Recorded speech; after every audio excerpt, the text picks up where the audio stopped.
मेरा नाम ओम प्रकाश पाटीदार। मैं मध्य प्रदेश के खरगोन जिले के मोठापुरा गांव का निवासी हूं।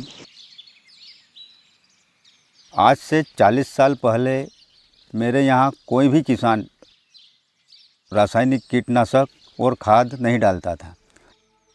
सभी किसान गोबर गोमूत्र का उपयोग करके फसल उगाते थे और देसी बीज का इस्तेमाल करते थे। परंतु आज बाजार आधारित संकर बीटी बीज, रासायनिक खाद एवं कीटनाशक जहर के अंधाधुंध उपयोग करने से सभी किसानों के लिए खेती करना एक घाटे का सौदा हो गया है। कुल मिलाकर कड़वे अनुभव ही मिले। सभी किसानों को मालूम है कि जो जहर हम डालते हैं खेती के द्वारा हमारे पेट में ही आता है। इसके कारण कई बीमारियां हुई है।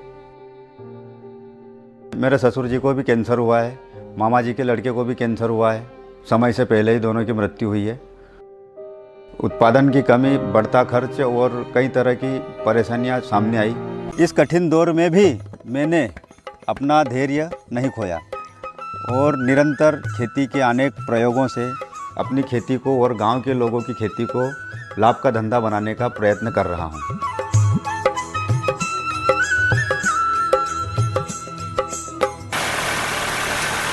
खेती की शुरुआत करने के लिए सबसे पहले एक अच्छा बीज चाहिए। संकर और बीटी कपास के बीज ने हमारे गांव की अर्थव्यवस्था को नुकसान पहुंचाया।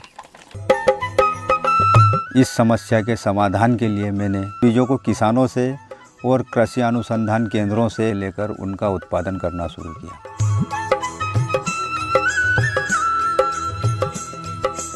इस काम को बढ़ावा देने के लिए मैं आज भी आसपास के गांव में इन बीजों को किसानों में बांटता हूं।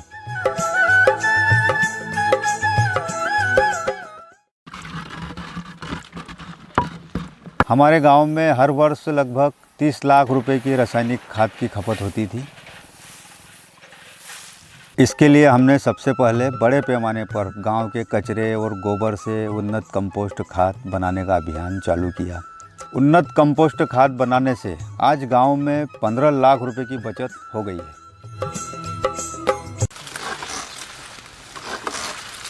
रासायनिक कीटनाशक और रोगनाशक को मेरे गांव से भगाने के लिए हमने एक उत्पादन केंद्र की स्थापना की। आज लगभग 10,000 लीटर जैविक कीट नियंत्रक और जैविक टॉनिक हम खुद तैयार करते हैं और आसपास के गांव में इसे नो प्रॉफिट और नो लॉस पर बेचते हैं। इसकी सबसे बड़ी खूबी यह है कि हम लोगों को इसे बनाने की संपूर्ण विधि लिखकर किसान को दे देते हैं ताकि वह इसे अगली बार घर पर ही बना ले। आज परिणाम यह है कि संपूर्ण गांव में 35 लाख रुपए की बचत हो रही है। क्या ऐसी व्यवस्था आपने कहीं देखी है? मुझे कभी कभी ऐसा लगता है कि मैं 7वें आसमान पे पहुंच चुका हूं।